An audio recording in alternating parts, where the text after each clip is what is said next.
গবেষকদের কাজের পরিচয় প্রায়ই অনলাইনে ছড়ানো থাকে। আসুন দেখি এটাকে কিভাবে গুছিয়ে আনা যায়। অনেক সময় একই নামে একাধিক গবেষক থাকেন, লেখাগুলোও থাকে বিভিন্ন জায়গায়। এতে সঠিক মূল্যায়ন কঠিন হয়ে পড়ে। এই বিভ্রান্তিটা শুধু ক্যারিয়ারের জন্যই ঝুঁকিপূর্ণ না, বরং পুরো গবেষণা জগতের স্বচ্ছতার পথেও একটা বড় বাধা। তো এই জট খোলার উপায় কি? সমাধানটা আছে 3টি প্ল্যাটফর্মে: স্কোপাস, গুগল স্কলার আর অর্কিড।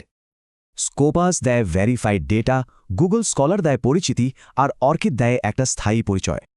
এই তিনটের মধ্যে অর্কিডই হল কেন্দ্রবিন্দু, যা সব গবেষণার কাজকে এক সুতোয় বাঁধে। অর্কিড মূলত নামের বিভ্রান্তি দূর করে আর নিশ্চিত করে যেন কাজের কৃতিত্ব সঠিক ব্যক্তির কাছেই পৌঁছায়। ভাবতে পারেন এটা একটা ডিজিটাল পাসপোর্টের মতো, যা গবেষণা জগতে আপনার পরিচয় বহন করে। এমনকি প্রতিষ্ঠান পাল্টালেও আইডি কিন্তু একই থাকে। এতে কেরিয়ারের ধারাবাহিকতা বজায় রাখা সহজ হয়। কিন্তু কিভাবে অর্কিড, স্কোপাস আর গুগল স্কলারকে একসাথে জুড়ে একটা শক্তিশালী প্রোফাইল তৈরি করে? স্কোপাসের সাথে কানেক্ট করাটা বেশ সহজ। অটোম্যাটিক্যালি সব প্রকাশনা অর্কিডে অ্যাড হয়ে যায়।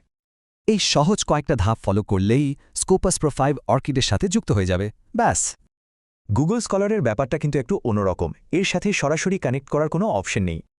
সহজ সমাধান, গুগল স্কলার প্রোফাইলের হোমপেজে শুধু অর্কিড লিঙ্কটা যোগ করে দিন।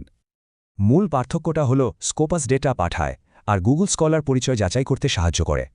কিন্তু এত কিছু লাভ কি?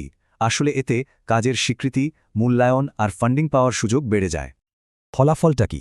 একটা নির্ভুল আর বিশ্বাসযোগ্য একাডেমিক রেকর্ড। তাই প্রোফাইলগুলো কানেক্ট করাটা জরুরি।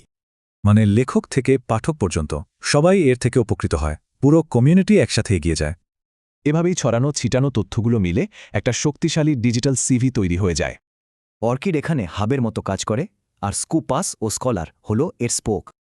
এই একটা 16 ডিজিটের আইডি যথেষ্ট, যা দিয়ে সব গবেষণা কাজ ম্যানেজ করা সম্ভব। এর মানে একাডেমিক পরিচিতি এখন গবেষকের নিজের নিয়ন্ত্রণে। এই ডিজিটাল পরিচয় কেরিয়ারকে এগিয়ে নিতে পারে।